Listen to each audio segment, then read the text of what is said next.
And now, with the 7th pick in the 2018 NBA Draft, the Chicago Bulls select Wendell Carter Jr. from Duke University. G'day guys, Crazy here, back with another season preview. Today we are looking at the Chicago Bulls. The Bulls are coming off a season in which they finished 27-55. But there is some optimism in the air that the Bulls could be back amongst the playoffs very soon. Through some savvy drafts and some nice signings, the Bulls are slowly rebuilding this roster quite nicely. A few years ago, they went for one last run. With Jimmy Butler still there, they went with the veterans of Rajon Rondo and Dwayne Wade. And it simply didn't work. So the Bulls, they tried it one more time, but they simply weren't good enough to compete in the East, so they decided to switch things up a bit. There was a lot of controversy when they decided to flip Jimmy Butler in a trade to pick up a draft pick for the rights of Lauri Markkanen. The finisher had an outstanding season with 15 points and 7.5 rebounds.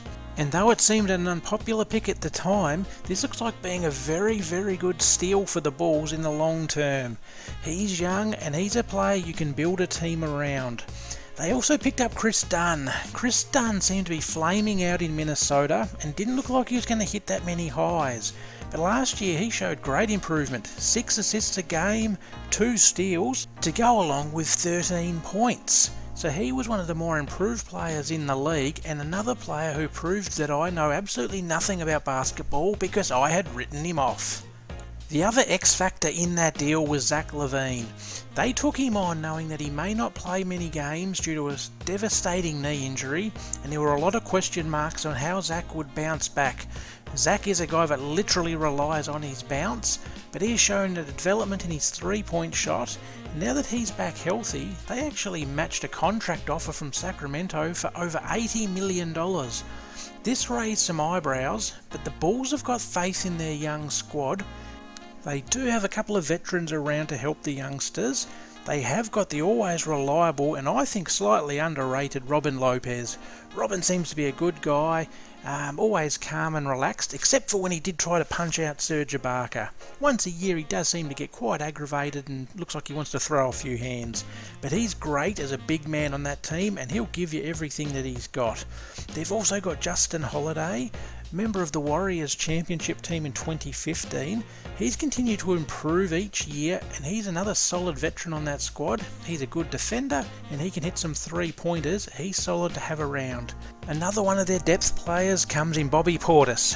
Bobby was a centre of controversy early last season when he did get into a bit of an altercation with Nikola Mirotic that left Nikola with a fractured face, and it simply wasn't tenable for both of them to stay. So Nikola was packed off to New Orleans, where he resurrected his career and was a much better fit on that team, and Bobby proved to be a pretty solid player for the Bulls.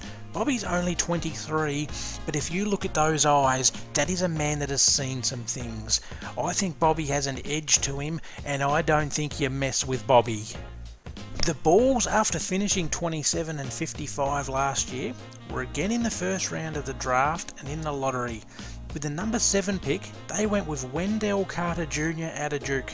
The 6'10" forward centre prospect was one of the nation's best shot blockers, over 2 blocks a game, and was good for 13.5 points and 9 rebounds at Duke. He also can shoot the 3 at 41%, and he could be a stretch 4-5. And he has the advantage of having the veteran Robin Lopez in front of him, so his development doesn't need to be rushed and he can be brought along, and he will be a very, very good player for them. He'll attempt to be the first Duke player since Kyrie Irving in the 2011-12 season to take home Rookie of the Year. I think he'll get some minutes, and I think he'll be one of those players that really impresses and could be one of the better players from this draft. And Wendell won't be alone as a Duke player on the front court for the Bulls, because this year's off-season splash was bringing in Jabari Parker. The former number 2 draft pick has left the Bucks and joined the Bulls. Jabari is a Chicago native, and they're hoping that this 2-year $40 million signing works out well for both parties. Jabari's got a world of talent, but the downside to him has always been injuries. Jabari's had a couple of very, very serious knee injuries, but he has shown a resilience and a toughness to be able to bounce back from them. Another problem that he does face is, I think he's very good, and that is normally a kiss of death for many a player in the NBA. Normally once I rate them highly, they never really develop. So where does this leave the 2018-19 Bulls? While their starting five can match up pretty well with most teams, they're young and they're athletic and they've got a few veterans, I think that they lack a bit of depth. I think they need a little bit more firepower off that bench.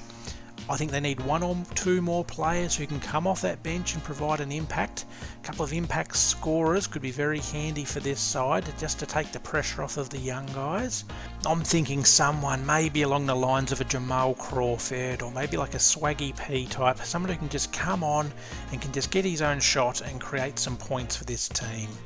The Bulls are one of the teams I'm looking forward to seeing the most this year, and they're going to be a league pass favourite for sure. I think they can win in the mid-30s, probably low to mid-30s games this year, and be just on the outside of the 8 at season's end, but their future's very bright.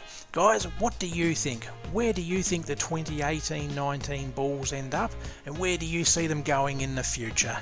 Thank you very much for watching, guys. If there's a team or a player you would like to see reviewed, feel free to pop that one in the comments and I'll do my best. Thank you very much.